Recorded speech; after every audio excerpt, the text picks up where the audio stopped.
Не съжалявай мъртвите. Съжалявай живите.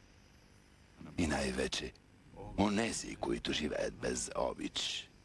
Когато загубиш парите си, не губиш нищо. Когато загубиш здравето си, губиш нещо.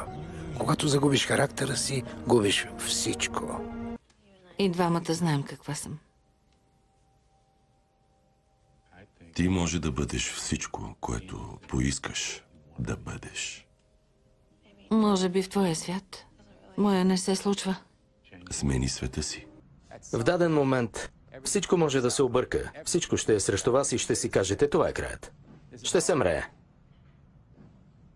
Или се примирявате, или оцелявате. Това е. Просто започвате. Обмисляте нещата, решавате един проблем, после втори, трети.